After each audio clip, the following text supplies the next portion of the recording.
Bom, boa noite a todos. Antes de tudo, eu queria todos, né? Viram que eu sou do Rio de Janeiro. Isso, né? Então, queria agradecer antes de tudo ao Unisp por ter feito o convite aqui, de ter me chamado. Eu fui lá, apresentei essa palestra. Eu só não sei quanto tempo eu tenho, Luiz. De fato, 1 hora, assim. Como é que é? Fique à vontade. 1 hora? Não fala isso não, hein? Não fala isso não, hein? Fala isso não, minha esposa fala, ó, não deixa ele falar não. Mas vamos lá. O negócio é o seguinte, antes de eu começar, essa palestra, ela tem como objetivo mostrar a linha, vamos dizer assim, vou tentar fazer assim a passagem da linha que pega de quando os jesuítas, vamos dizer assim, eram fiéis à igreja até o tempo atual. Mas eu queria começar pelo tempo atual. E assim, primeiro eu queria mostrar um pouquinho falar um pouco de mim nesse sentido, porque eu sou professor, eu sou formado em filosofia pela Universidade Católica de Petrópolis, me formei em 2004, e aí fui dando aula em várias escolas, até eu parar numa escola da rede jesuíta, né? No Rio de Janeiro. Estão rindo, né? Assim, no Rio de Janeiro, fui professor lá, fui professor também da rede franciscana em Petrópolis, que a sede é aqui, de fato, em Curitiba, tá? Bom Jesus, exatamente, a rede Bom Jesus de aula, que eu morava em Petrópolis, né? E aí, no final, eu descia todo dia para o Rio para dar aula no colégio da rede jesuíta. E aqui eu vou começar logo, vou começar por esse documento aqui. Primeiro eu quero só mostrar o estado de coisas. Acho que não é surpresa para ninguém isso, mas é um estado de coisas, né? Ninguém vai se surpreender com as coisas como elas estão. Mas então eu vou tentar mostrar como as coisas estão, falar um pouquinho ali do meio do caminho e depois mostrar de onde começou isso. Entenderam qual é o método? Então, tá assim, teve um pouco melhor, mas como é que começou, né, a longa marcha da vaca indo pro brejo aqui, fazendo uma alusão aí, vocês sabem aqui. Então, olha só, o negócio é o seguinte, aqui eu tenho esse livro, é o Projeto Educativo Comum. Isso aqui não é acusação nenhuma não, pessoal, pelo amor de Deus, pessoal, estou fazendo uma palestra técnica, tá? Isso é o Projeto Educativo Comum da Rede Jesuíta de Educação, versão atualizada. Chama PEC, Projeto Educativo Comum. É o documento base para todas as escolas jesuítas do Brasil. De todas as escolas da província Brasil, utilizam isso aqui como documento oficial. Eu não vou ficar entrando em detalhes do como a coisa está, mas eu queria citar não sei se chama parágrafo 22 aqui, desse livro, que eles estão falando dos sinais dos tempos, sabe? Você já conhece essas expressões, né? Os sinais dos tempos, você fala de um jeito meio pomposo, né? E aí está aqui, ó, o parágrafo 22 diz o seguinte, prestem atenção. O desafio de articular fé, desculpa, deixa eu fazer um adendo. Esse aqui já é a versão atualizada, tá? A versão original, se eu não me engano, é de 2016, se eu não me engano. Aí depois fizeram uma nova edição, porque de tempos em tempos eles refazem o documento. Então tá assim, ó. O desafio de articular fé, justiça e reconciliação nos leva a considerar no espaço escolar, ou seja, você tem que considerar isso no espaço escolar. Estão entendendo o que eu estou dizendo?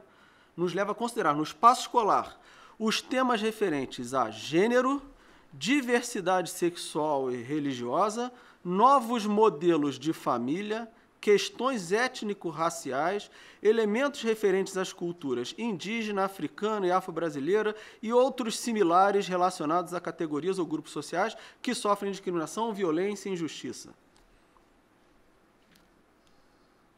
Todo mundo entendeu o estado de coisas. Não preciso ficar detalhando muito, né? Porque, assim, se você considera esse tipo de coisa, assim, nos leva a considerar, você pega, por exemplo, se isso daqui é o documento, que é o Projeto Educativo Comum de todas as escolas jesuítas no Brasil, você imagina o que está sendo ensinado, assim, nas aulas de ensino religioso, por exemplo. Eu não preciso ficar detalhando, né? Assim, eu, enquanto professor, pelo amor de Deus, eu não estou sendo antiético, mas assim, eu estou contando a minha experiência de professor. Você escutava os alunos, às vezes, reclamando esse tipo de coisa. Pô, mas Eu lembro que o último dia, meu último dia de aula, isso aqui é uma experiência bem pessoal. Depois de eu ter sido chamado 2 vezes a atenção, por conta de rede social, nunca por conta da minha aula em si. Ninguém nunca chamou atenção por causa da minha aula. Porque eu dava aula de filosofia. Meu foco de formação é metafísica, clássica, enfim. E último dia de aula, naquele dia eu dava as 4 últimas aulas. As 3 anteriores eu falei, se eu não me engano, sobre estoicismo, se eu não me engano. Agora não lembro o assunto, enfim. Mas a última aula, não sei por que cargas d'água o assunto degringolou para aula como se fosse uma aula de tipologia bíblica, né? Aí eu comentava aquele assunto que o Scott Hahn domina muito bem sobre aquela questão do... não sei se já viram aquela página dele que ele fala do Abraão subindo com Isaac a montanha, né? É o pai levando o filho levando o madeiro, ou seja, aquilo, na verdade, é um tipo bíblico que vai à plenitude no Novo Testamento, né? Cristo, ou seja, só que no Novo Testamento... Cara, eu fiz essa explicação, não sei o que, né? Um negócio que ninguém aqui fica surpreso, todo mundo balança a cabeça quando eu falo um negócio, pô, que legal, esse negócio é muito legal mesmo, né? Tipo assim, olha que beleza nossa. Cara, os alunos ficavam assim, ó, caraca, e eu escutei de alguns alunos assim, porra, por que a gente não tem aula de religião desse jeito? Os alunos têm sede do negócio, estão entendendo? Tem sede daquilo que é fé, daquilo que é verdade. Mas não. Você tem que fazer o quê? Considerar no espaço escolar os temas referentes a gênero, diversidade sexual, religiosa, novos modelos de família, etc, etc. Complicado, não é verdade? E aí, isso porque eu estou falando do estado atual das coisas. Vejam, esse daqui é o documento do Projeto Educativo Comum, que é regra para toda... aqui eu tenho o documento do primeiro congresso, meu nome está até aqui, cara. Porque eu apliquei uma oficina de debate oratório, eu era professor além de filosofia de debate oratório no colégio.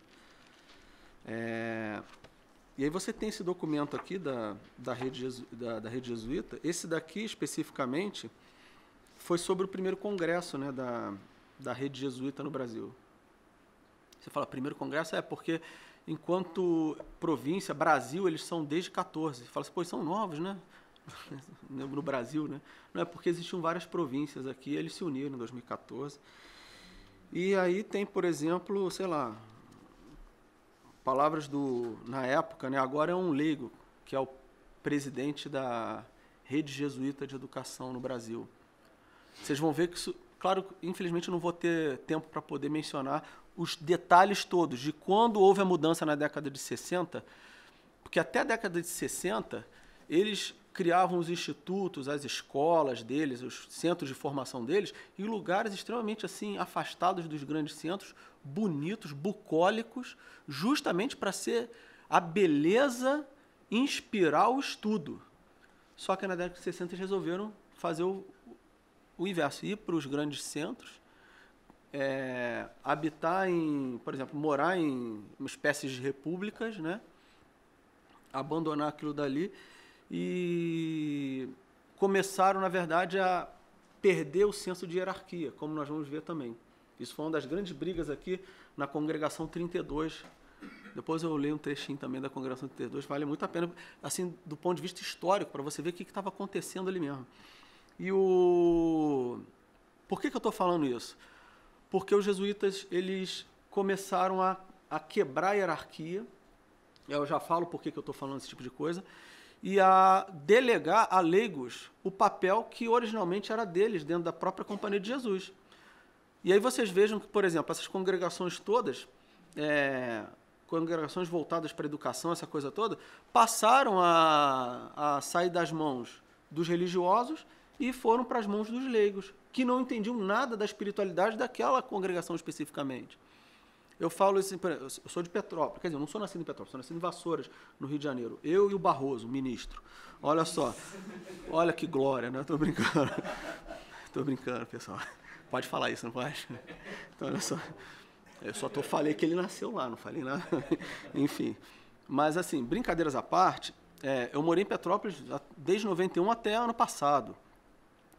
E eu dava aula em escola religiosa, que a sede da congregação é aqui em Curitiba também. Vocês também são um celeiro de gente que vai lá para Petrópolis também.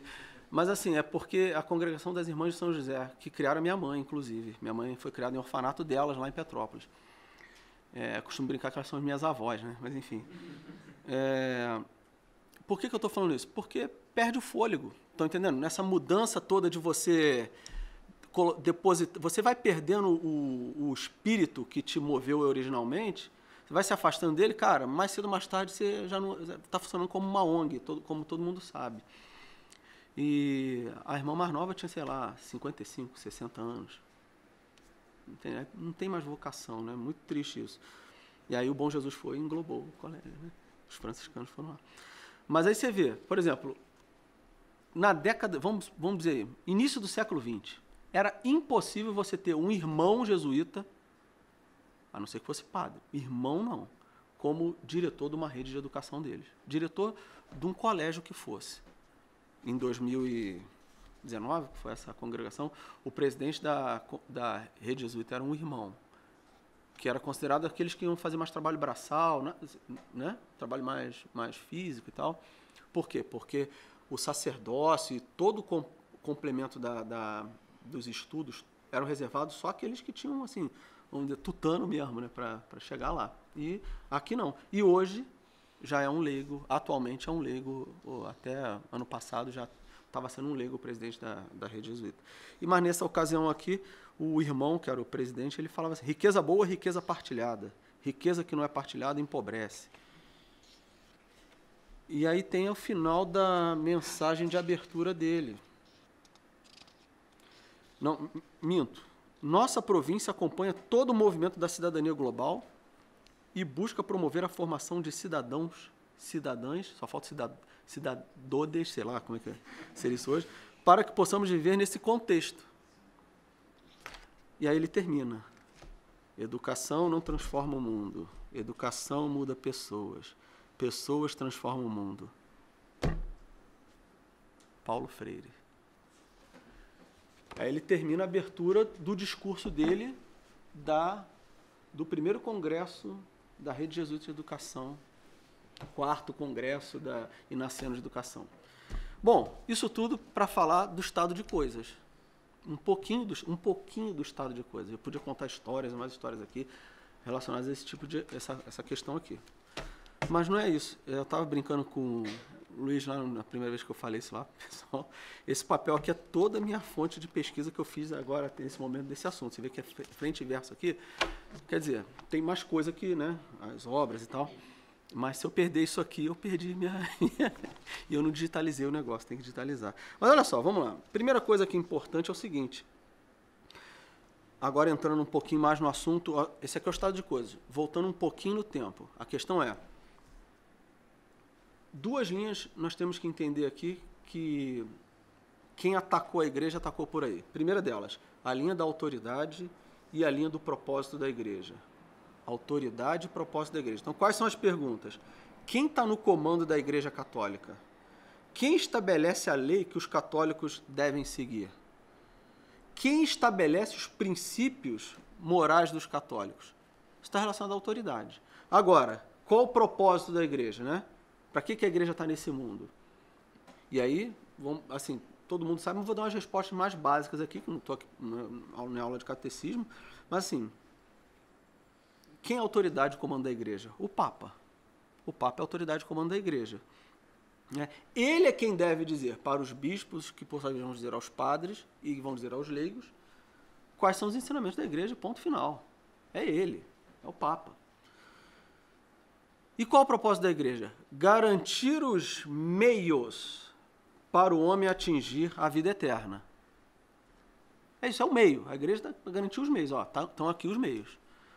Por isso que essa questão, né, que todo mundo fala, sei lá, da missa mesmo, missa antiga, missa, né, o missal de 1962. Cara, a igreja está ali para manter os meios. Aquilo ali levou muita gente para o céu, não é assim? Enfim, só que essas 2 questões, né? Autoridade e propósito, ok? Autoridade e propósito. alguém em determinado momento entendeu que tem que atacar essas duas coisas. Mas não é essas duas coisas ao mesmo tempo. Se você ataca uma, a segunda cai por terra. Ou seja, você tem que atacar o quê? Autoridade. Né? Então, quando você ataca o comando da igreja, falando que ele está ultrapassado, né? Que a hierarquia é inaceitável, ela deveria deixar de existir, esse tipo de coisa, você automaticamente vai atacar o quê? O propósito da igreja. Né? Porque o propósito, então, não é mais o centro. A igreja não é mais aquela que vai garantir os meios de formação, né? Os meios para a salvação. E aí, qualquer um pode fazer o que bem entender. Então, vejam, é alterando o sistema, né? O objetivo, então, é o quê? Qual seria o objetivo? Alterar o sistema sociopolítico de modo que haja uma nova distribuição de recursos e bens. Percebem qual é o linguajar? Né? E aí o objetivo também é o quê? Mudar os sistemas de governo. Tá? É claro que você tem, no primeiro momento, na década de 70, ali 60, você tem 3 nomes que eu só vou mencionar aqui, que foram importantes aí. Primeiro, né, do ponto de vista sociopolítico, que é o Arthur McGovern, né, que ele vai atuar na parte mais intelectual, social nos Estados Unidos. Outro que vai se tornar um guerrilheiro, jesuíta também, que vai se tornar guerrilheiro, que é o James Francis Carney. E, por último, um teólogo que todo mundo conhece, que é o Karl Rahner, também. Então, essas 3 frentes, você atua no meio, vamos dizer assim, ideológico, no meio militar e no meio intelectual também, mas agora teológico especificamente. Tá? E aí, esses 3 aí vão, sob certo aspecto, causar um certo estrago aí pelas coisas que eles vão fazer. Depois, assim, eu não vou ficar entrando em detalhe aqui, mas tem toda a história, por exemplo, da Nicarágua, que parte assim, quando o governo sandinista assume o poder, eles nomeiam vários ministros ali, padres, né? Tem aquela cena famosa que todo mundo conhece, do São João Paulo II, descendo do avião, dando uma bronca no Ernesto Cardenal, mas o pior não era nem ele, o pior era o irmão dele, que era jesuíta também, foi até excomungado. Ele não sei se foi excomungado, estou falando errado, mas que ele foi expulso da Companhia de Jesus, foi, por São João Paulo II, por ordem de São João Paulo II. Mas, assim, nenhum dos membros da cúpula do governo sandinista foi à recepção de São João Paulo II. Um dos poucos que era sacerdote era Ernesto Cardenal.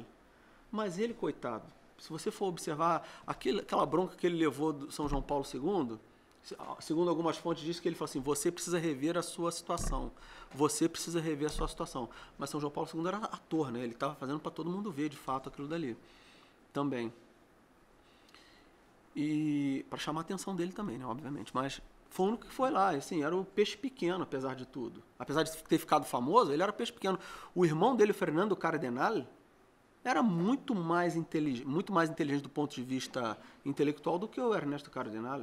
O Ernesto Cardenal era, sei lá, ministro lá do equivalente, sei lá, educação, uma coisa assim. O outro era infiltrado mesmo, é como se fosse um cabeça do negócio mesmo, o irmão dele. Por isso que o irmão foi expulso da Companhia de Jesus. Né? O Ernesto Cardenal, não.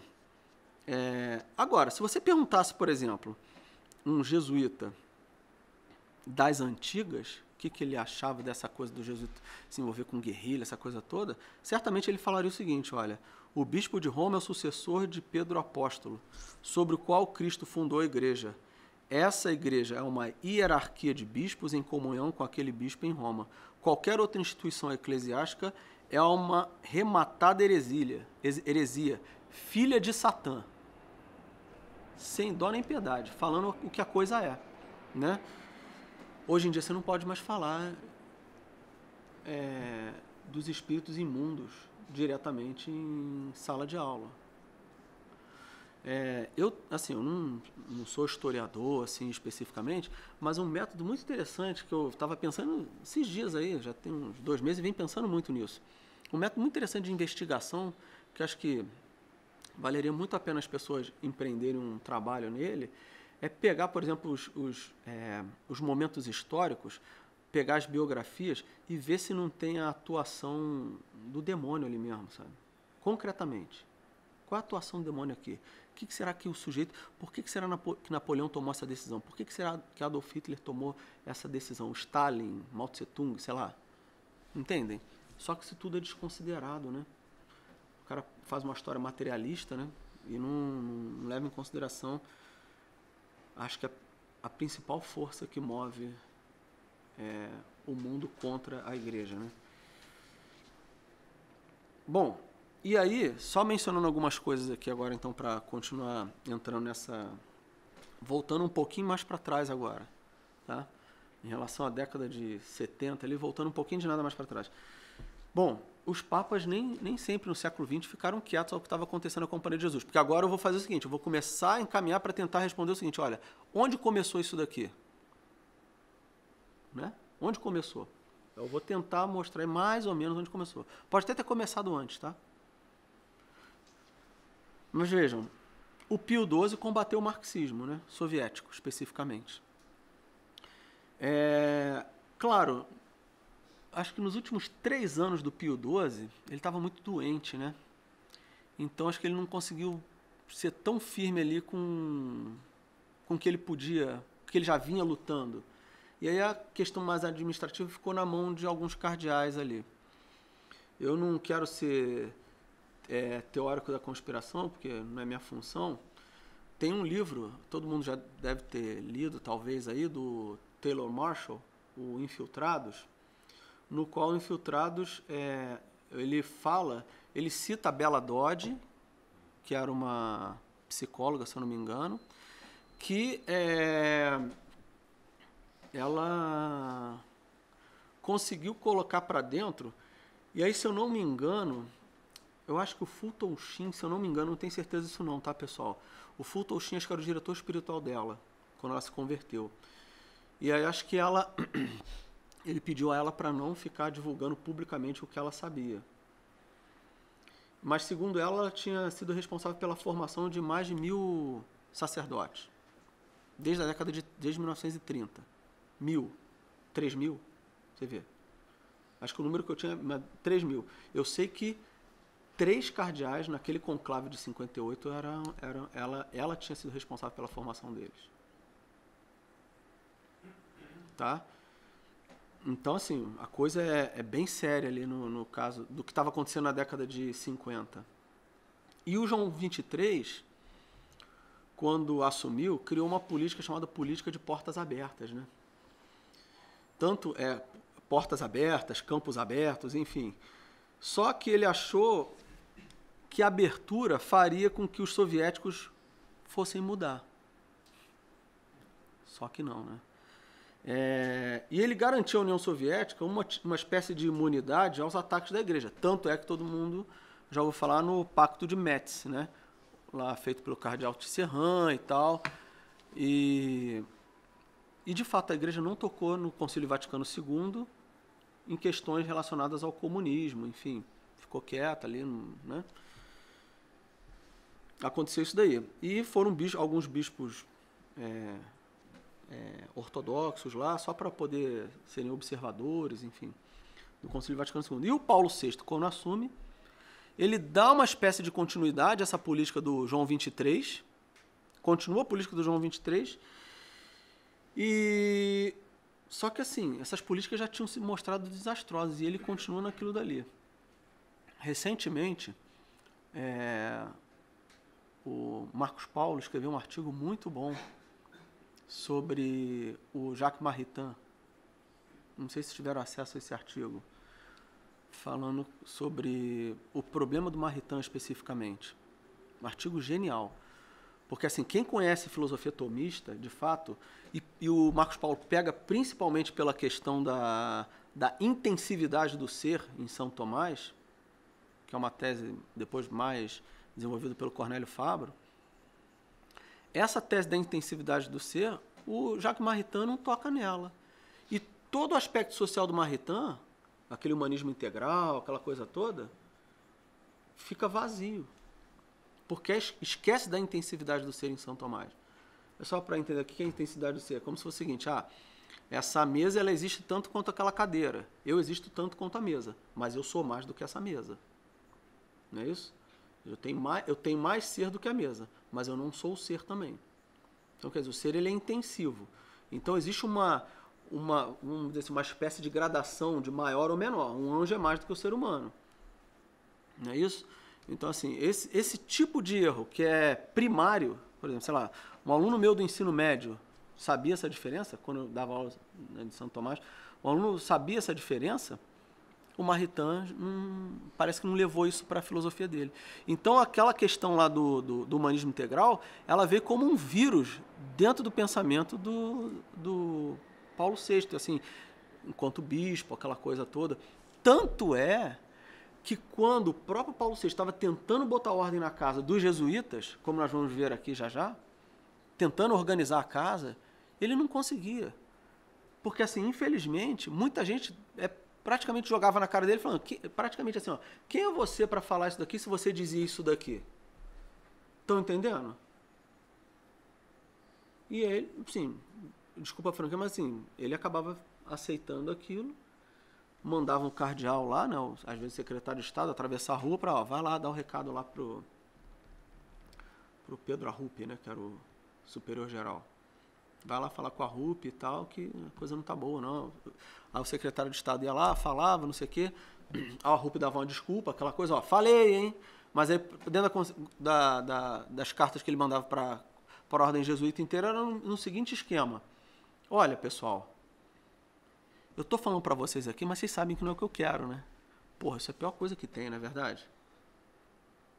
Isso é a pior coisa que tem. É o sujeito que chega, ó, não sou eu não, sabe? É o meu chefe que tá falando pra eu falar isso aqui e tal. Pô, é ruim, mas era assim. E aí ele fazia isso, só que, ou seja, não encorajava os irmãos jesuítas a tomar uma atitude de fato de obediência, que começa a ruir já aqui, essa questão da desobediência.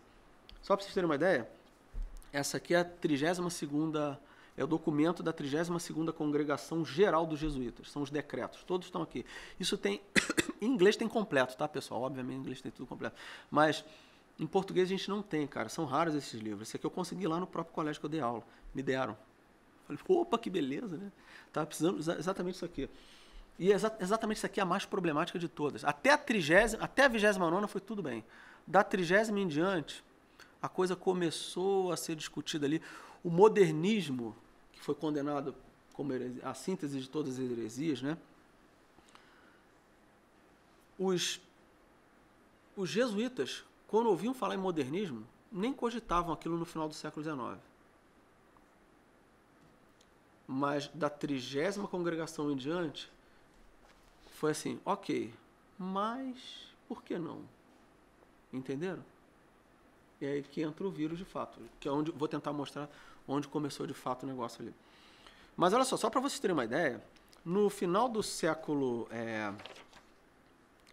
No final do século não, ali na década de 70, eles fizeram essa congregação aqui, ó, 32ª, 1974. O que os jesuítas queriam ali? Eles queriam o fim do quarto voto. Não sei se vocês sabem mais ou menos o que acontece. Na Companhia de Jesus, como a maior parte das ordens religiosas, eles fazem voto de pobreza, obediência e castidade. Só que os jesuítas eles têm um quarto voto, que é um voto de obediência ao Papa. Só que nem todos os jesuítas fazem esse quarto voto. Nem todos os jesuítas. Só aqueles que chegam ao final do processo todo de formação. O cara, às vezes, é padre jesuíta e não fez o quarto voto ainda. Ele só faz o quarto voto, ou seja, o quarto voto era reservado para um sujeito, vamos dizer assim, um sujeito espiritualmente e intelectualmente de um nível assim que todo mundo, ó, esse aí merece quarto voto, hein, né? E era assim que era dado o quarto voto. Eram alguns jesuítas, eram os diretores das casas jesuíticas que recebiam o quarto voto. E aqui, o que eu falei? Que o propósito era o quê? No final, propósito, né? Autoridade e propósito, não é verdade?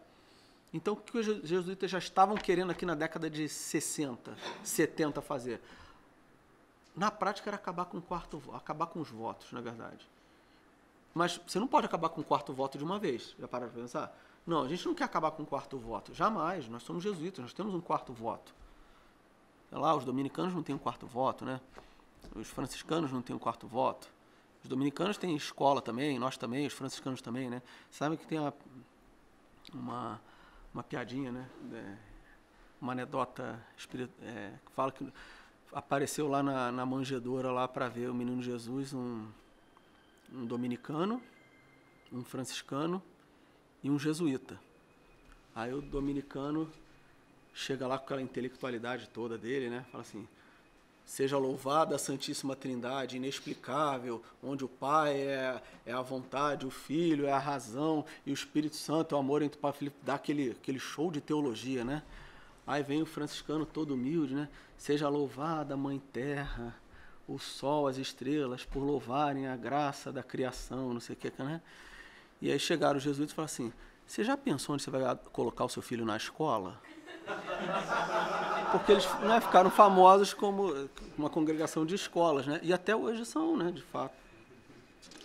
E aí, veja bem, nesse sentido, assim,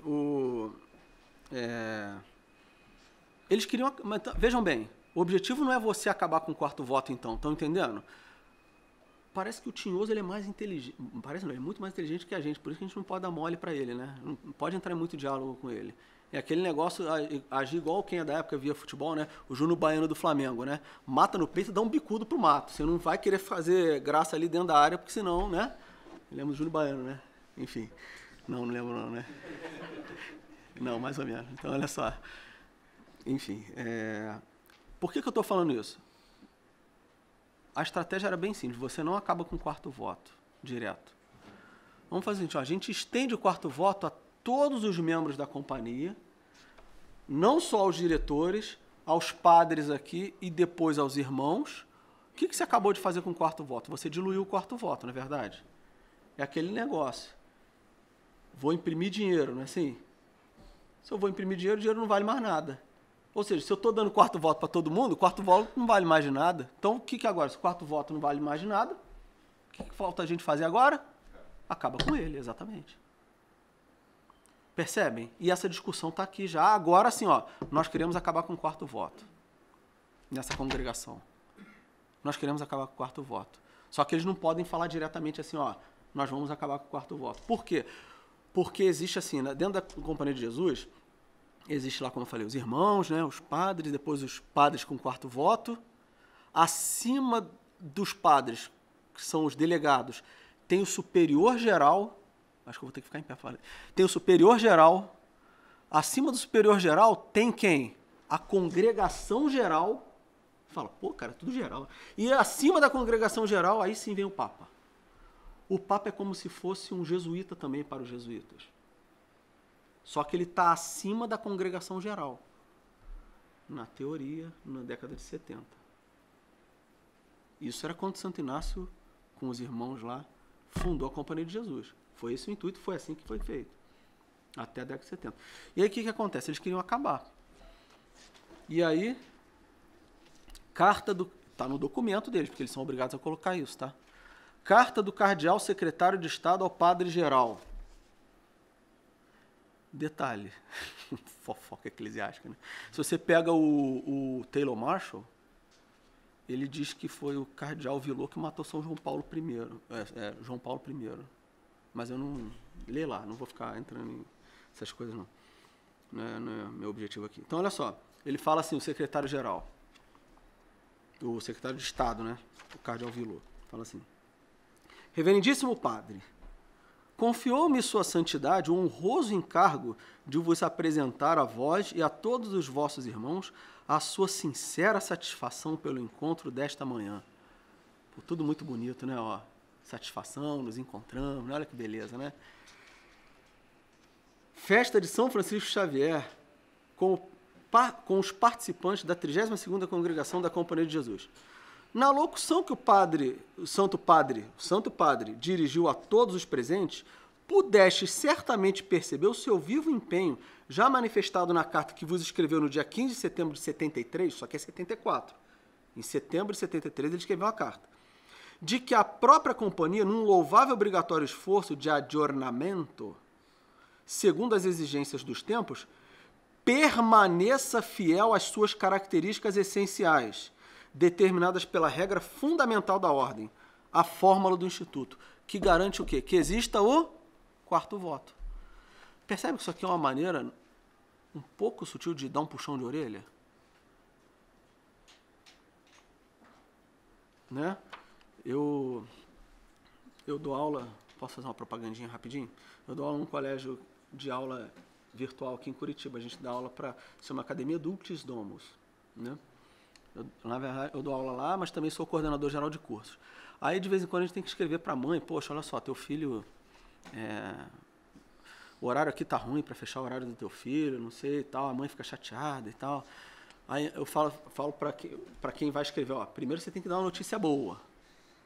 Depois você fala o que você quer que é a notícia ruim. E depois você termina com uma notícia boa também. Porque a notícia ruim tá ali no meio, ali mais ou menos. E aí ela não vai querer ficar assim, pô, não vou azedar, porque foi tão bom o início, tão bom o final, né? Aqui é a mesma coisa, não é verdade? O cardeal começa falando, ó, foi tudo muito legal, cara, muito legal, mas ó, mexe com isso não, sabe? E aí agora a parte do Papa mesmo, tá? Carta autografada do Papa Paulo VI ao Padre Geral. Ao nosso querido filho Pedro Arrupe. Cara, eles quebraram um pau, que eu não vou ficar falando detalhe aqui, eles quebraram um pau, os dois, terrível na década de 70. Terrível. Eu tô para dizer que, coitado do Paulo VI, ele ficou muito doente no final e com um desgosto muito profundo por conta da Companhia de Jesus, que estava acontecendo com ela, sabe? Ele vem falando e tal, né? A questão do quarto voto, a carta exata, o título aqui, ó. Ao nosso querido, a questão do quarto voto. Estão entendendo? Eu não vou ficar lendo aqui agora, mas ele está tratando do quarto voto aqui, ó. Tendo em conta, quer dizer, vou ler só um texto. Tendo em conta os fatos recentes, confirmamos o que o nosso cardeal secretário de Estado te escreveu, né? Como supremo fiador da fórmula do Instituto, né? E como pastor universal da Igreja, nós não podemos permitir que este ponto, que constitui um dos fulcros principais da Companhia de Jesus, sofra a mínima quebra. Só que ó, o Papa falou direto, não preciso ler mais, né? Ou seja, o Papa falou, ó, não mexe com isso, cara. Mas os caras vão querendo mexer, não. Bom. E aí o Paulo VI morre, né? Assume São João Paulo... Desculpa, é só minha ignorância. São João Paulo I não é santo ainda, mas ele é beato já, não é? É beato, né? Já vai ser canonizado. Então, assim, mas antes de se tornar Papa, João Paulo I, ele já tinha um pé atrás com o que estava acontecendo com a Companhia de Jesus.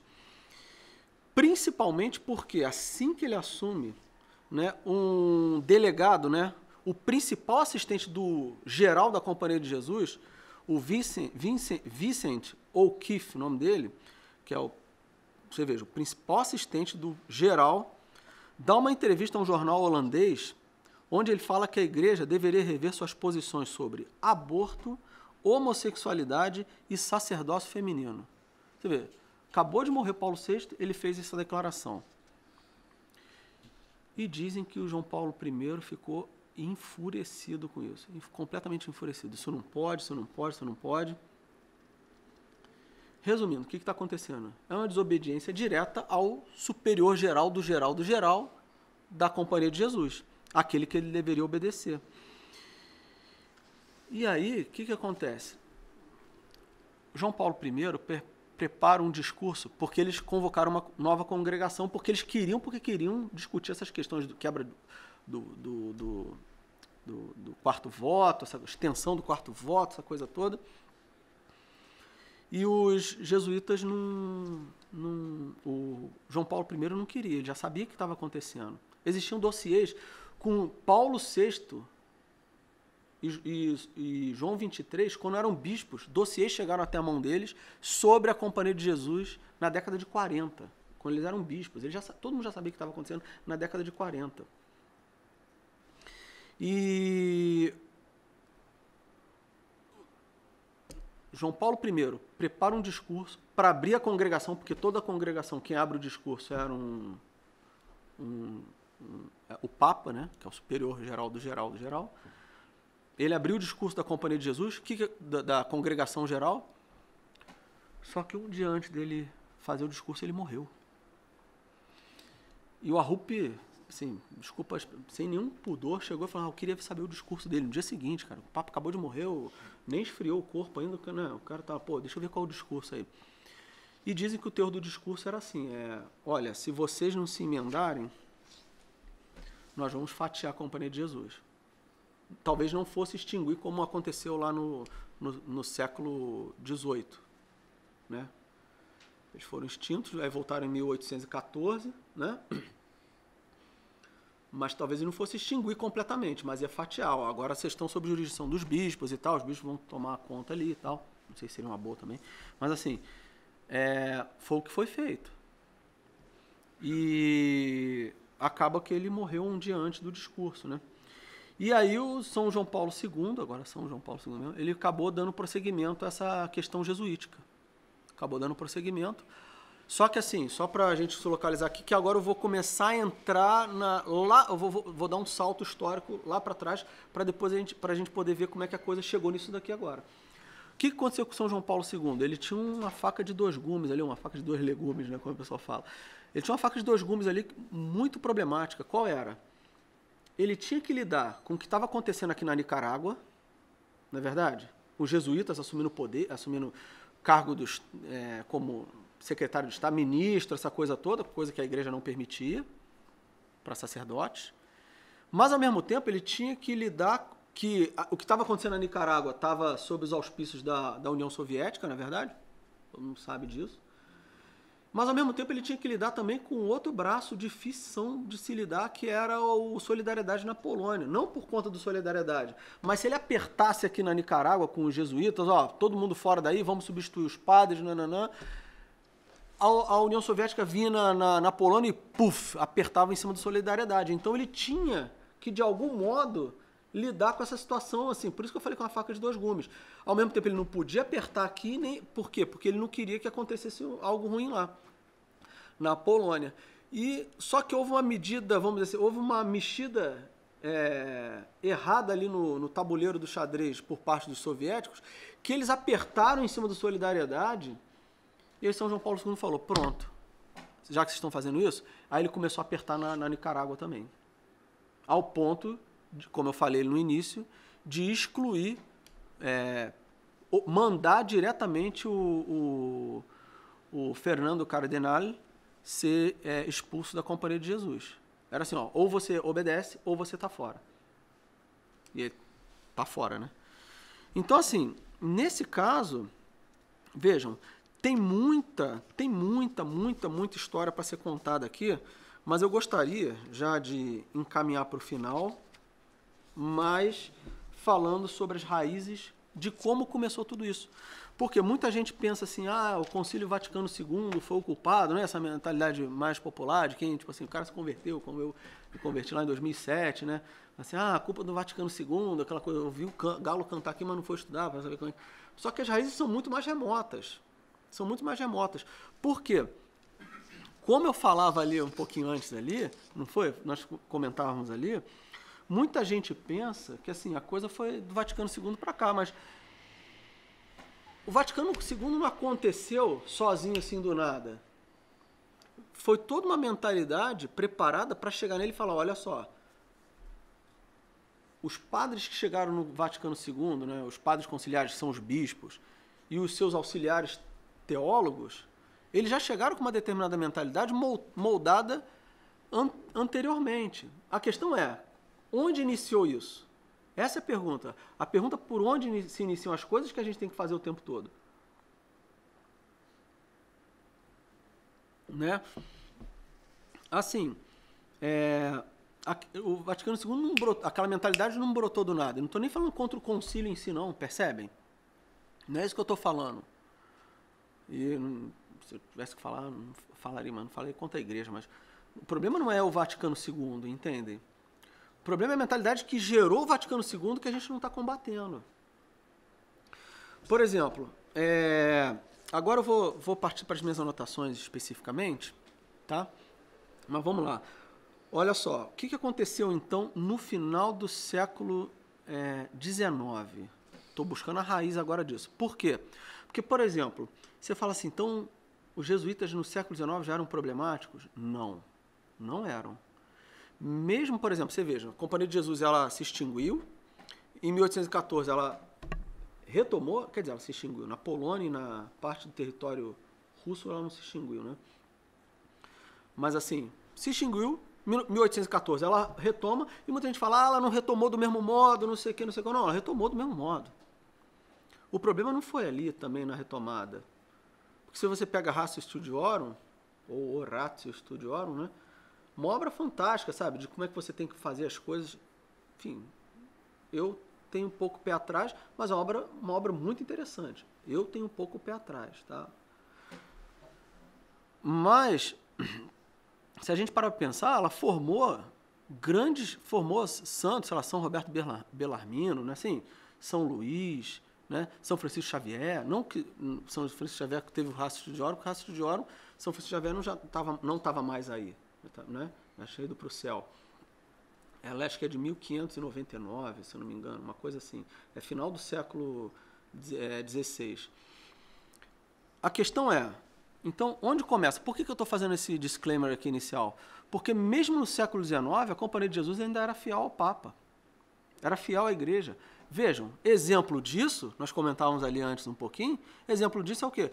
Pega o Dom Vital aqui em Olinda, bispo de Olinda, que foi preso. Preso por quê? Preso pelo Império, né? Mas por quê? Porque ele estava atacando quem, vocês sabem? A maçonaria. Se você pega lá uma obra do Dom Vital, pega lá, os jesuítas e a maçonaria, não é assim? Fala, eu quando fui ler, eu sou aqui idiota, né? Fui ler a obra e falei assim, agora eu vou descobrir que os jesuítas já tinham ligação com a maçonaria no tempo do Dom Vital. Ao contrário, Dom Vital está defendendo os jesuítas porque era o último bastião de ordem religiosa que defendia concretamente a Igreja. Os jesuítas eram contra a maçonaria. Estavam defendendo a Igreja. E o Dom Vital defendia isso também. Falou, aí foi para cadeia por isso, né? Vale a pena ler. Acho que reeditar agora. Eu li a versão em PDF de domínio público, tá, pessoal? Então, enfim. Agora é o seguinte, mas o que acontece então no final do século XIX? Já que a Companhia de Jesus ainda estava fiel ali.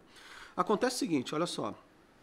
Começa a acontecer uma mudança radical nos Estados Unidos e na Europa a partir de 1880. Tá? O que está acontecendo ali? Por conta dos ventos liberais em geral. A admissão pública, né, da inexistência de Deus. Ou seja, a mentalidade da população já não acreditava mais em... Não é que não acreditava mais em Deus. É aquela coisa, Deus não tem mais influência na minha vida. Né? E era normal, se a pessoa fosse ateia e tal, não tem problema não, é isso aí mesmo e tal, ninguém está fazendo mais esforço de evangelização, quer dizer, ninguém não, tem gente, mas você não tem uma cristandade mais, não é verdade? E assim, e o problema, assim, não foi a ciência em si também. Se você considera, por exemplo, isso é um grande problema. Eu lembro, assim... Uns anos atrás, tinham aqueles DVDs, que hoje tem tudo no YouTube, né? Aqueles DVDs, a Bíblia provada pela ciência. Já viram essas coisas? Já viram? A Bíblia provada pela ciência. Só que aquilo tem um problema muito grande do ponto de vista epistemológico e gnoseológico. Qual o problema daquilo dali? O sujeito está considerando a ciência como religião. Ou seja, aquilo que é imutável, não se discute, não é verdade? Enquanto nós sabemos que ciência não é isso. Né? O ato mais anticientífico é o quê? Você não criticar a própria ciência, tomar como pressuposto que aquilo é dogmático. Dogmático no sentido não de dogmata, né? No sentido de ensinamento, mas no sentido de algo que não se discute. A mentalidade popular em geral, quando vai dizer, mas isso aqui está cientificamente provado, cara, né? Não é assim? O cara fala isso para poder acabar com a discussão, só que nós sabemos que a coisa não é bem assim. Está cientificamente provado até a página 2, por exemplo. Não é isso? Né? Os exemplos na ciência aí não faltam. Né? Eu mesmo, o primeiro curso superior que eu fui fazer foi astronomia. Né? Aí eu fui lá, não concluí não. Mas aí você vai lá, você começa a estudar aquelas coisas, ela fala assim, pô, cara, eu lembro até hoje eu fiz iniciação científica lá no Observatório Nacional do Rio de Janeiro, tinha que provar lá verificar se estava um determinado fenômeno acontecendo num grupo de estrelas lá. Aí eu peguei, coletei os dados e tal, não estava verificado. Meti lá na conclusão. Os dados não foram verificados, não sei o quê. O meu orientador, nesse sentido muito bom do ponto de vista científico, falou assim, não, Rodolfo, olha só, peraí, vamos devagar aí. Com os dados coletados não foi possível verificar o fenômeno, ou então existe algum outro mecanismo acontecendo que não foi elencado pela hipótese.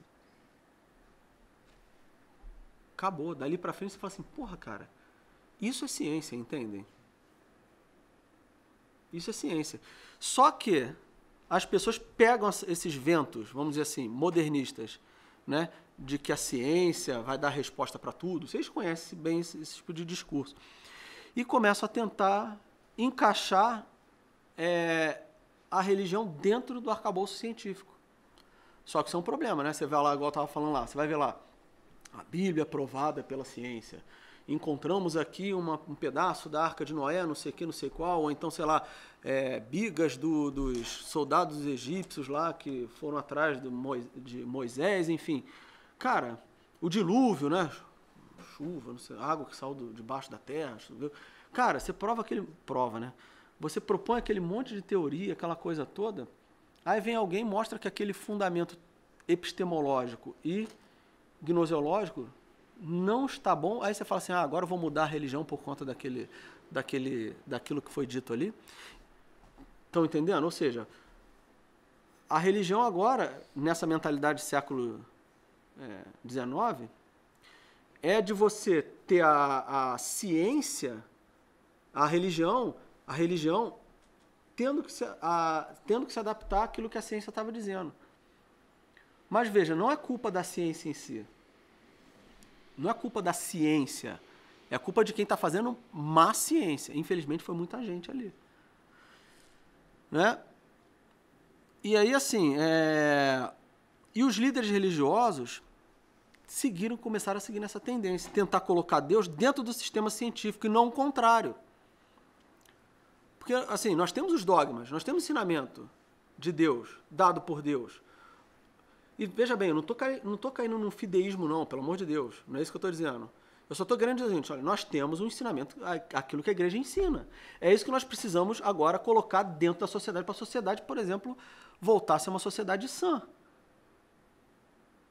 Não é isso?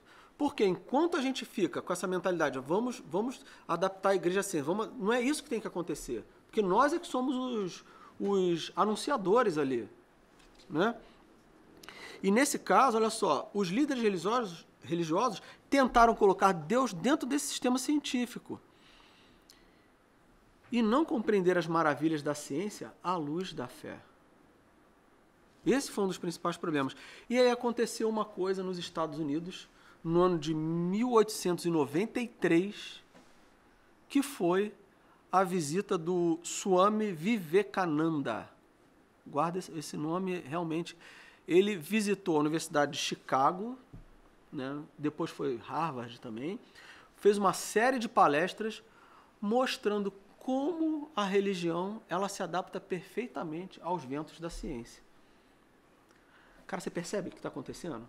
A mentalidade novecentista, vamos dizer assim, do século XIX, ela era propícia a isso. Vem um sujeito lá dos cafundó da Índia para falar nos Estados Unidos, nos principais centros universitários, que toda a mensagem dele se encaixa perfeitamente na perspectiva científica que estava todo mundo vivendo.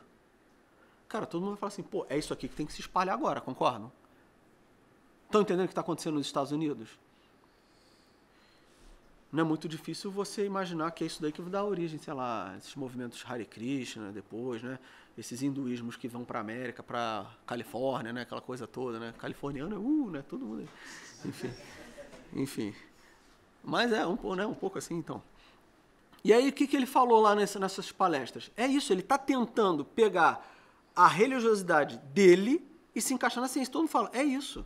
O que ele está falando? Está falando sobre singularidade da existência, a divindade da alma humana. Divindade da alma humana. A harmonia de todas as religiões. A singularidade de Deus. Vocês percebem que o principal ponto da fala dele não é com relação à questão da religiosidade em si. É o modo como essa religiosidade ela se encaixa numa mentalidade cientificista, não estou falando científica, cientificista da época. O cientificista já esse ismo aqui, nesse caso aqui, eu estou usando como uma degradação da ciência, da visão científica, que é uma visão correta. Tá? Então, olha só, a figura de Vivekananda marcou profundamente a alta sociedade intelectuais americanos, né? Como eu mencionei, de Harvard e de Chicago. A questão para Vivekananda não era a religião, mas o que importava era o espírito. O homem ficou ao seu próprio encargo. Esta nova forma de religiosidade afirmava de bom aquilo que o cristianismo também afirmava. Amizade, amor, reconciliação, paz. O cristianismo fala sobre isso direto. Não é assim? Sei lá, você pega lá do ponto de vista da linguagem, né? Você pega do ponto de vista da linguagem. Por exemplo, eu falo assim, ó, isso aqui é uma pé da cadeira, tá vendo? Eu estou falando de um modo próprio da cadeira, em termos lógicos, né? De linguagem. O que é próprio e impróprio? Próprio é você tentar dizer o que a coisa é de fato. Impróprio é você usar uma figura de linguagem para falar sobre aquilo. Porque a questão é, o que é próprio? Próprio é aquilo que algo tem por excelência, tem de específico. O que é próprio do cachorro? Latir. O que é próprio do ser humano? Agir com racionalidade. Quem tem pé propriamente é o ser humano, não é a cadeira. Quando eu falo pé da montanha, o pé da cadeira, isso é uma figura de linguagem, é um modo impróprio, né? É uma personificação, né? Essa figura de linguagem, é um modo impróprio de eu falar do que aquela coisa é. Não é verdade? Então vejam, só que vocês já perceberam o que ele está fazendo aqui. Já entenderam o que ele está fazendo? Ele está pegando exatamente aquelas expressões que todo mundo reconhece como sendo boas, está utilizando um outro significado de fundo, esvaziando aquele significado cristão original e está colocando um outro significado agora o quê? Materialista cientificista no lugar. Percebem? O eco que isso daqui vai ter, por exemplo, quando você fala em o princípio caridade, dentro da teologia da libertação, não é verdade? Percebem que o esvaziamento começa aqui? Quando o sujeito começa a esvaziar o significado de um termo que é cristão e colocando ali, num primeiro momento, algo que é científico. Cientificista, né? Tá? Então, assim, nesse caso aqui, ele está fazendo aquilo que nós já conhecemos aqui, mas ele está fazendo pela primeira vez lá como origem. Entendem? Isso aqui não foi uma coisa maquiavélica. O Gustavo Gutierrez, quando escreveu lá o livro dele sobre teologia da libertação, ele não está inventando a roda ali, estão entendendo? Aquela mentalidade ali já existia na década de 40, quando padres franceses, eu só não mencionei porque não vai dar tempo, né? Assim, quando padres franceses, né, largaram batina, jesuítas, largaram batina, não sei o que, agora nós somos padres operários. Década de 40, cara. Entendem? Essa mentalidade não começou aqui na América Latina. Desculpa o síndrome de vira-lata. A gente não é tão inteligente assim, tô brincando, pessoal. Tô brincando, pelo amor de Deus. Eu acho que a gente é inteligente sim, sabe? Principalmente em iniciativas como essa daqui. Tô brincando, porra. Pelo amor de Deus. Mas esse tipo de coisa não começa aqui, estão entendendo?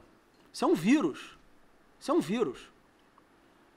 Assim como, sei lá, eu bati meio pesado aqui, mas a questão do humanismo integral eu considero um vírus também. Né?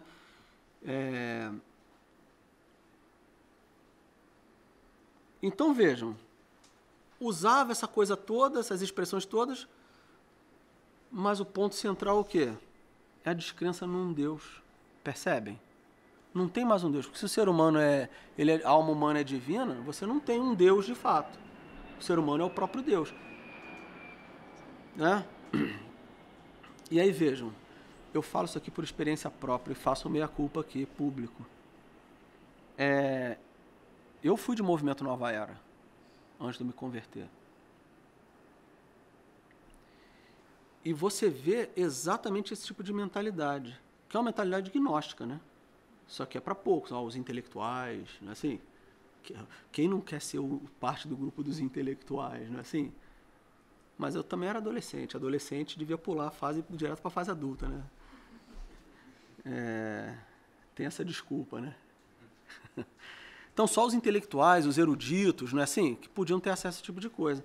Então, as massas que eram guiadas pelos clérigos católicos para terem acesso a tais informações deveriam ser libertadas das correntes clericais, principalmente católicas, que os amarravam. Essa mentalidade está começando a entrar agora. Aqui, ó, final do século XIX, percebem?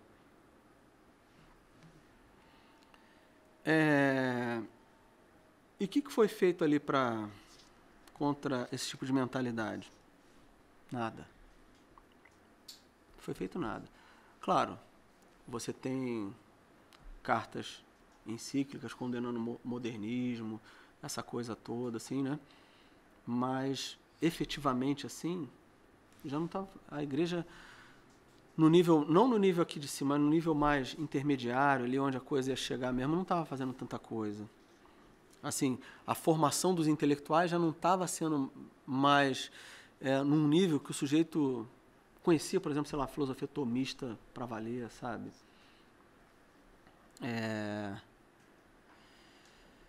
Bom, então eles ainda estavam assim, essa praga do modernismo está fora da igreja ainda e tal, não tem problema nenhum. Essa mudança começou lá atrás. E essa mentalidade começou a se espalhar dentro da própria igreja americana também, sob certo aspecto. Só que isso não pode se espalhar de modo direto. Isso não é assim, agora eu estou falando aqui em público. Vocês imaginam, né? Só que é porque eu vou ter que passar muito rápido, muitas questões aqui, mas assim, só para vocês entenderem, tem um sujeito chamado George Tyrrell, tá? Jesuíta, da virada do século, Tyrrell, T-Y-R-R-E-L-L, para quem quiser, né? George Tyrrell, T-Y-R-R-E-L-L. Esse sujeito é o sujeito que inicia tudo dentro da Companhia de Jesus. Ele era um irlandês que foi professor na Inglaterra, e os primeiros escritos dele já tinham questões anticatólicas, tá? Mas de modo disfarçado, porque o tinhoso não faz a coisa direta, não é verdade?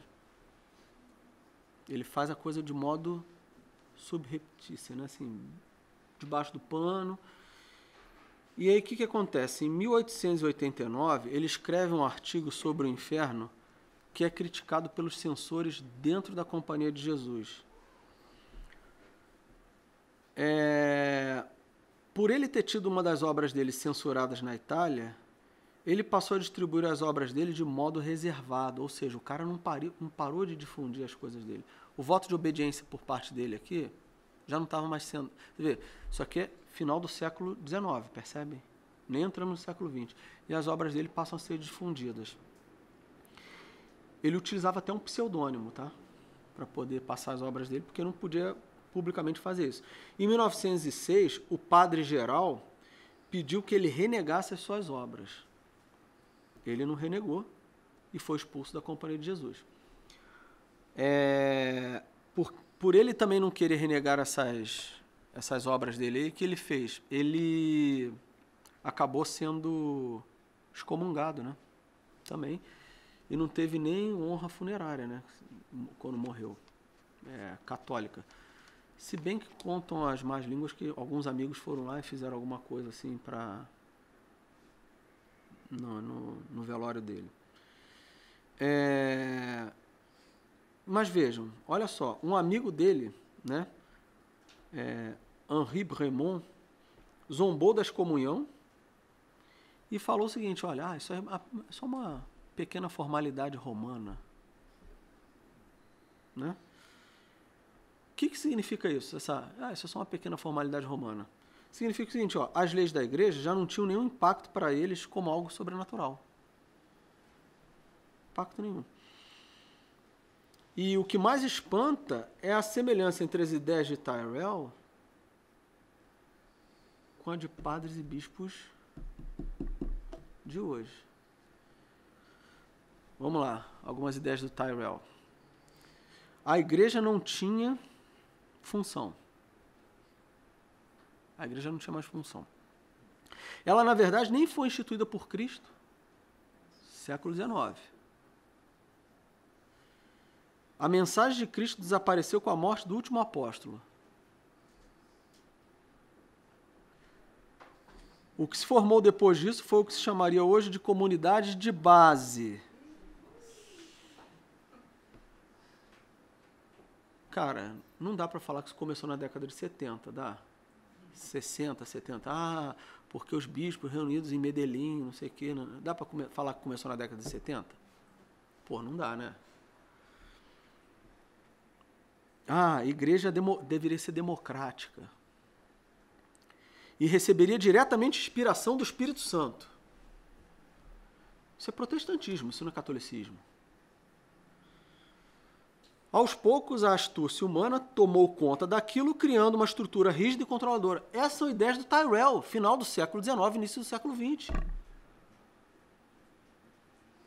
Cara, repito, não dá para você falar que isso aí surgiu na década de 70.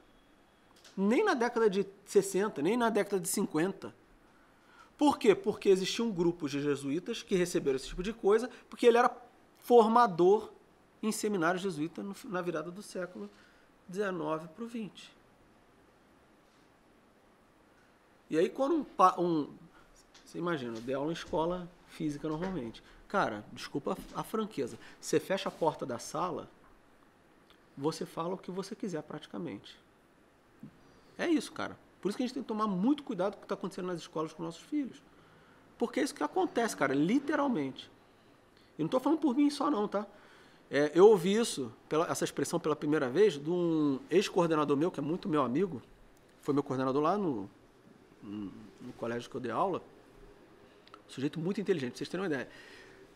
Eu queria ter sido aluno de história dele. Não dá para falar isso de qualquer professor de história, né? Vocês se devem. Mas eu queria ter sido aluno dele. Enfim.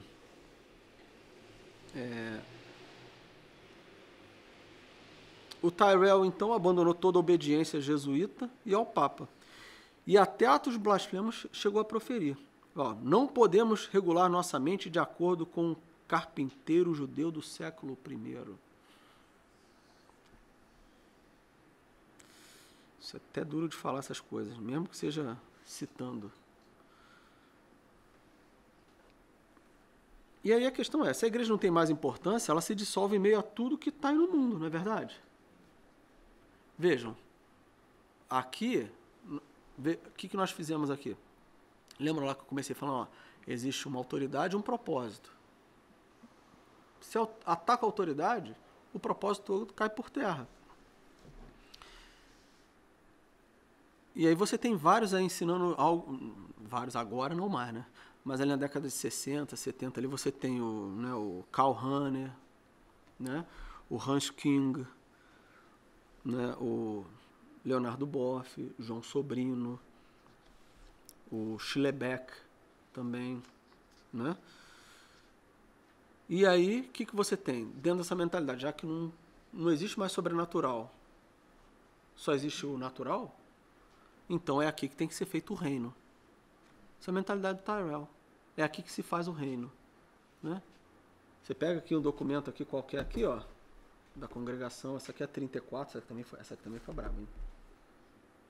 Ah, mas essa aqui foi brava. A 34. Mas assim, porque tem diretrizes para educação aqui na 34, por isso. Como é que devem atuar os colégios da rede jesuíta. Depois você pega, por exemplo, a FLACS, né, a Federação Latino-Americana dos Colégios Jesuítas, né, por exemplo. O que ele faz? Eu cheguei a ouvir de um sujeito na época, nós falamos sobre isso, não foi, Luísa? Nossa entrevista teve na Colômbia, né? Ele veio para cá logo em seguida, convidado para vir ao Brasil, um dia almoçando assim, a gente conversando e tal, o cara é muito gente boa, bom papo assim, né? Falou, ó, isso em 2017, falou, ó, as Farc, foi em 2017 no referendo? 2017. Então, foi referendo, né? A população maciçamente contra as Farc e tal.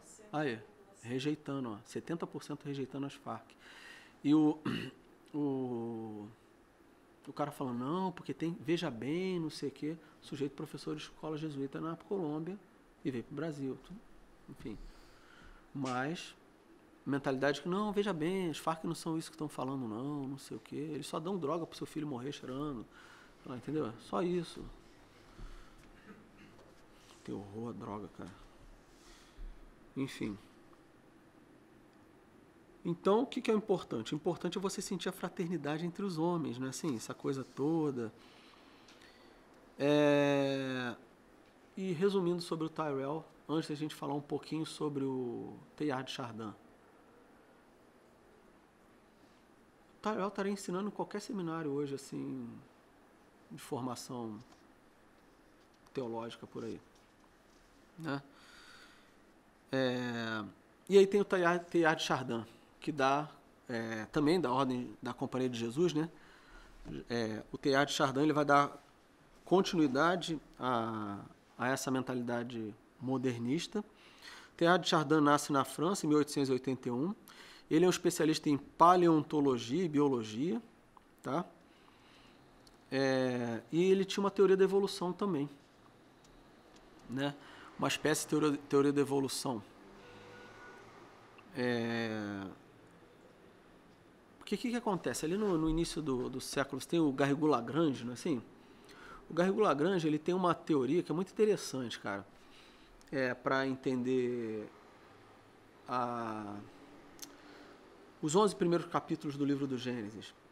Ele fala que existem 3 métodos ali específicos para você entender o negócio. Um é a história greco-romana, que ele chama de história greco-romana, que é o que se faz história hoje, ou seja, você vai lá, observa o fato, blá, blá, blá, né? Documento, essa coisa toda. Outra é o mito, isso também é um meio de fazer história. E a outra é a história primitiva. História primitiva, ela é algo próximo da história greco-romana, mas não a história greco-romana. Por quê? Porque é uma história, ou seja, o que tem nos 11 primeiros capítulos do livro do Gênesis são história. Só que é um modo de se fazer história primitiva. Mas para você fazer história primitiva, você tem que entender o idioma da época, quais eram os costumes da época, o que está o entorno. Ou seja, você tem tantos elementos que no final você fala assim, pô, isso aqui não é para amador, cara. Ler os 11 primeiros livros da Bíblia devia ser um negócio assim, ó, pera aí, segura a onda aí, não vai, começa agora não, cara. Vai lá ler o gabarito, que é o Novo Testamento, tá entendendo? Depois você volta para cá. Porque os elementos são tantos que você precisa para poder ler aquilo dali, para entender aquela história primitiva, porque aquilo não é mito e nem história greco-romana. Segundo o Garrigou-Lagrange, aquilo é história primitiva.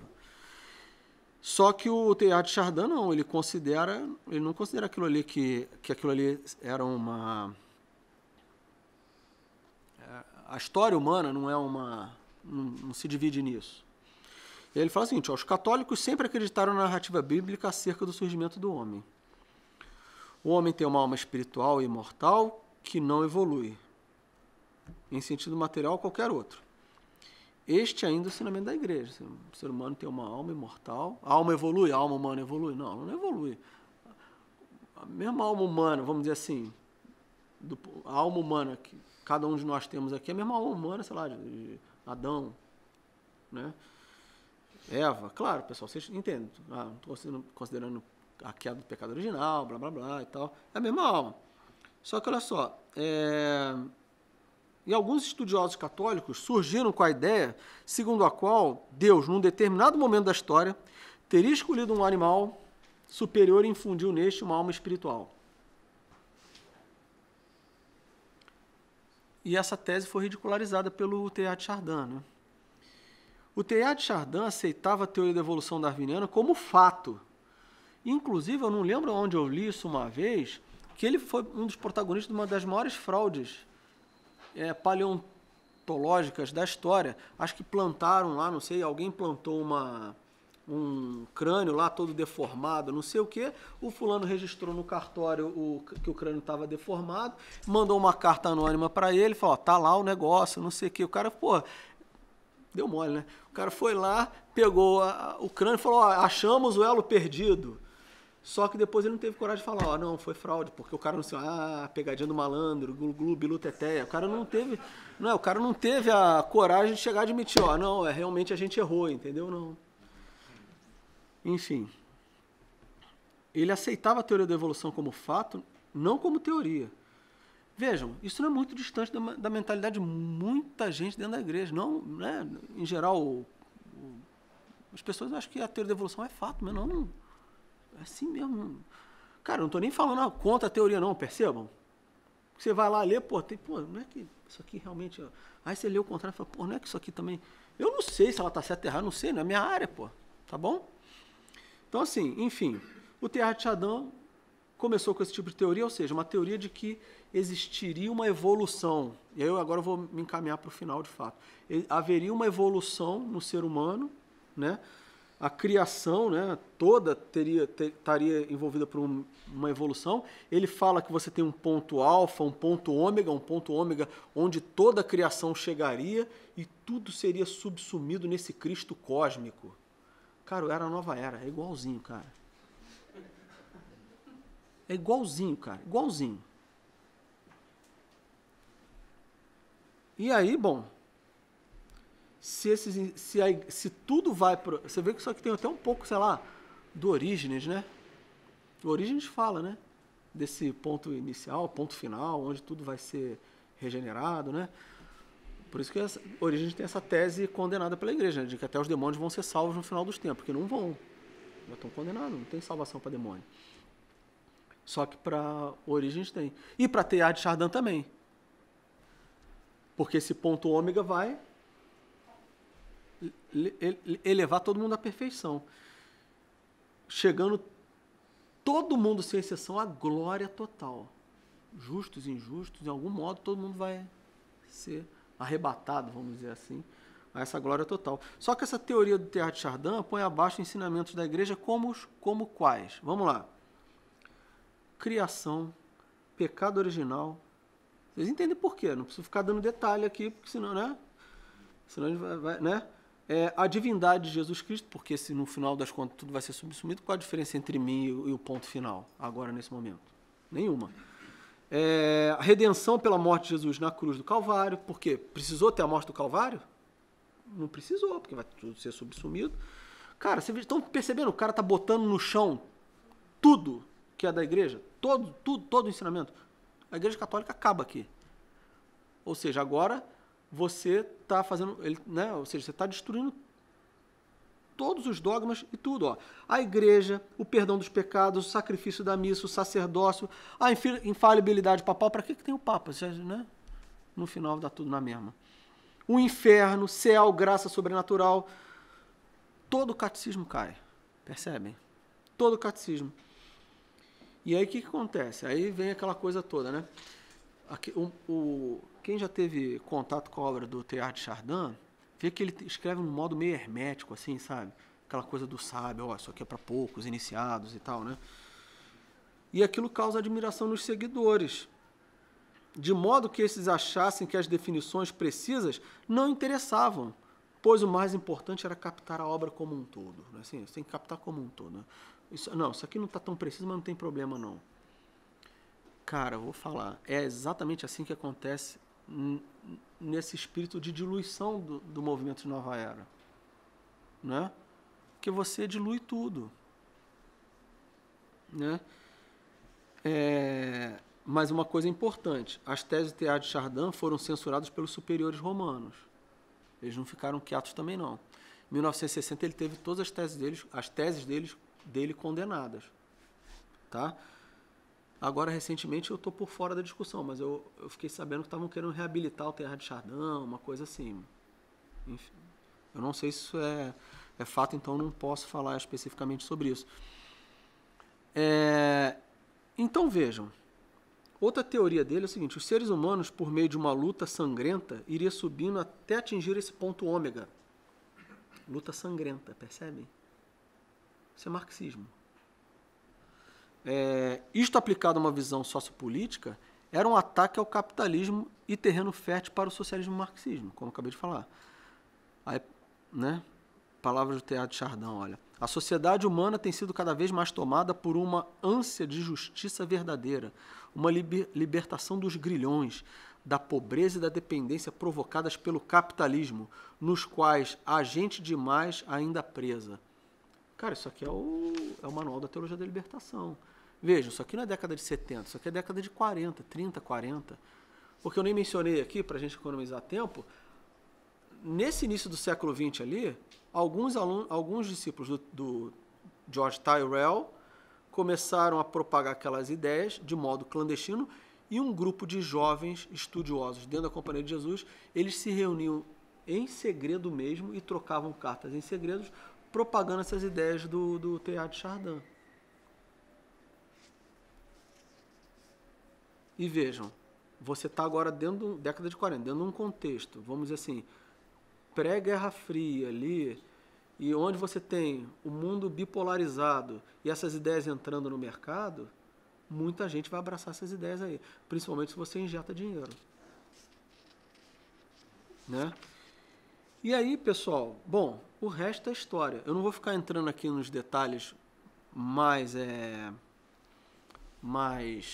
específicos do que aconteceu, porque meu objetivo aqui era mostrar a origem dessas ideias. Eu acho que está bem claro que as ideias estão claras de onde elas se iniciaram.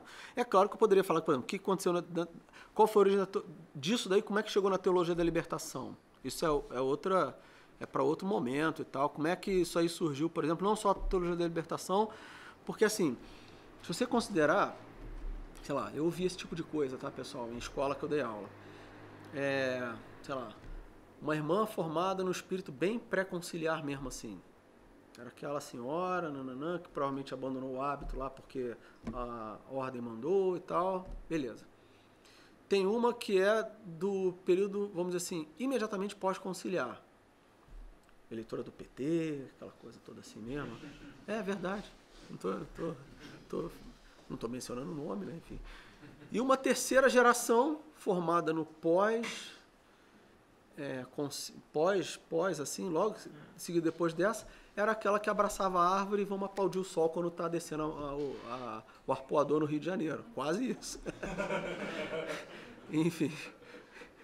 Entende? Então, assim, são 3 gerações ali bem distintas. Ou seja, uma que formada no espírito pré-conciliar, não, o certo é certo, o errado é errado, outra com o espírito revolucionário, ou seja, essa transição toda dá no sujeito que vai acabar abraçando a árvore de fato. Entendem? E vota no PSOL. Esse é do PSOL, é. Você vota no PSOL, é. Enfim, é isso. Então, assim, eu acho que, bom, para a gente poderia falar mais, vocês vejam, eu mostrei as raízes aqui do negócio. Agora, a ligação entre uma coisa e outra, de fato, acho que todo mundo compreende, de fato, como é que as origens estão aqui. Bem antes do Vaticano II mesmo, da teologia da libertação em si, né? Como eu falei, já havia um padre, só para ficar registrado de fato, Pio XII lutou contra isso assim absurdamente. Lutou muito contra isso. Só que, como eu falei, depois eu já estava mais velho, sabe? A partir de 1955, já estava bem doente, aí não conseguiu avançar ali com a luta de fato. Acho que o cardeal Beá, se eu não me engano, também, acho que é jesuíta, enfim, assumiu... Jesuíta. Assumiu ali o auxílio, né? De como é que a coisa ia. E aí teve o João 23, como eu falei, a abertura da igreja, né? Vamos dialogar com a União Soviética. Paulo VI dá prosseguimento àquilo, como eu falei. Percebem? Então, tudo que eu tinha mencionado no início tem origem nesse tipo de pensamento aqui. Acho que é fruto da época, principalmente ali, só para encerrar mesmo, principalmente ali o final do século XIX, aquele cientificismo, um positivismo que estava reinando no mundo ali, e você tentar colocar a religião dentro dessa caixinha cientificista. Tá ali a origem, na minha opinião. Tá? Bom, é isso então. Queria agradecer a todo mundo que está aí, todos que vieram. O Luiz, mais uma vez, por ter feito o convite, que eu aceitei com bastante bom grado. Muito obrigado, tá, pelo convite. E que tudo seja feito para a maior honra e glória de nosso Senhor Jesus Cristo. Amém. Obrigado.